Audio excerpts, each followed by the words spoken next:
JNTUK 17వ ఆవిర్భావ దినోత్సవాన్ని పురస్కరించుకుని రాష్ట్ర పంచాయతీరాజ్ గ్రామీణాభివృద్ధి శాఖ డైరెక్టర్, రాష్ట్ర ఉప ముఖ్యమంత్రి ఓఎస్డీ ఎంవీఆర్ కృష్ణతేజకి యంగ్ అచీవర్స్ అవార్డులను ప్రదానం చేశారు. ఇన్ఛార్జ్ ఉపకులపతి professor KVSC Muralikrishna, Kakinada seaports limited chief operating officer M మురళీధర్లు ఎంవీఆర్ కృష్ణతేజకు యంగ్ అచీవర్స్ అవార్డును అందజేశారు. ఈ సందర్భంగా అవార్డు గ్రహీత కృష్ణతేజ విద్యార్థులతో ముచ్చటిస్తూ జీవితంలో ఎదురైన ఓటముల ద్వారా విజయం చేరువవుతుందన్నారు.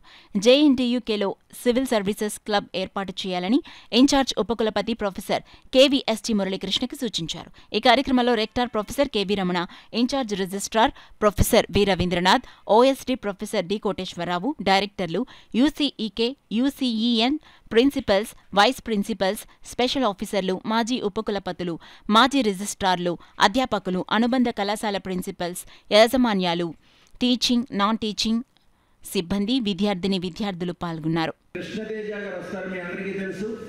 ఆయన కేరళలో కలెక్టర్గా వర్క్ చేశాడు. మీరు పేపర్లో చూసుంటారు. Most successful collector, one of the most successful collectors in India. అతనిలో ఉన్న టాలెంట్ని గ్రహించి మన డిప్యూటీ సీఎం పవన్ కళ్యాణ్ గారు ఆయనే తన యొక్క ఓఎస్డీగా రావాలి అని కోరుకుని ఇండియన్ గవర్నమెంట్ని రిక్వెస్ట్ చేసి తన ఓఎస్డీగా పెట్టుకున్నారు. ప్రస్తుతం ఆయన ఇవాళ ఇప్పుడు రాబోతున్నారు.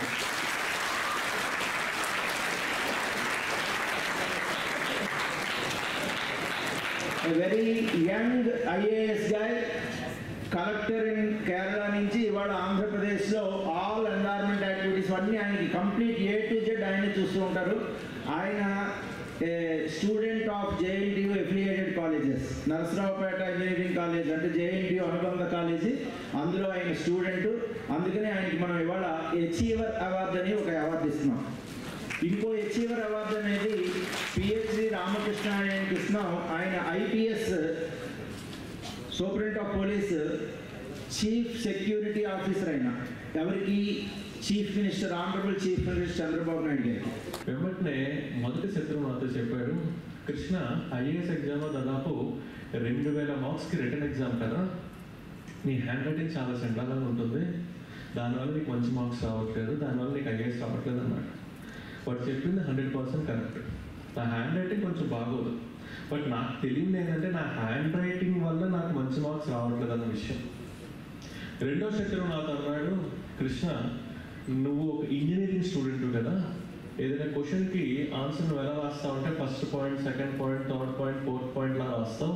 కానీ ఐఏఎస్లో మంచి మార్క్స్ రావాలి అంటే ఒక క్వశ్చన్కి ఆన్సర్ మంచి ఫ్లవరీ లాంగ్వేజ్లో ఒక విషయాన్ని కథలాగా పారాగ్రాఫ్ స్టైల్లో రాస్తే ఎక్కువ మార్క్స్ వచ్చే స్కోప్ ఉంటుంది, నీకు అది తెలియదు, అందుకని నీకు ఐఏఎస్ రాదు అన్నాడు.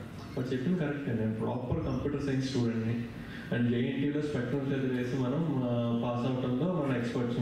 సో 5 మార్క్స్ క్వశ్చన్ అంటే 5 పాయింట్, 10 మార్క్స్ క్వశ్చన్ అంటే 10 పాయింట్స్, 12 మార్క్స్ క్వశ్చన్ అంటే 12 పాయింట్స్ రాసే స్టైల్లోనే అందరూ ఉంటాం. నేను అదే స్టైల్లో ఉండేవాడిని. సో నాకు ఎప్పుడు ఒక విషయాన్ని పారాగ్రాఫ్ స్టైల్లో మంచి భాషలో రాయటం నేను ఎప్పుడు నేర్చుకుని నాకు తెలియదు.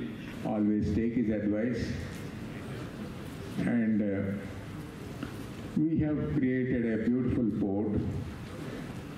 When compared to other ports, I would say this is the cleanest port in India.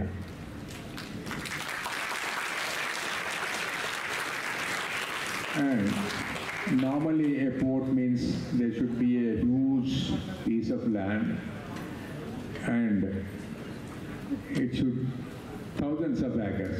A port means everywhere it is thousands of acres.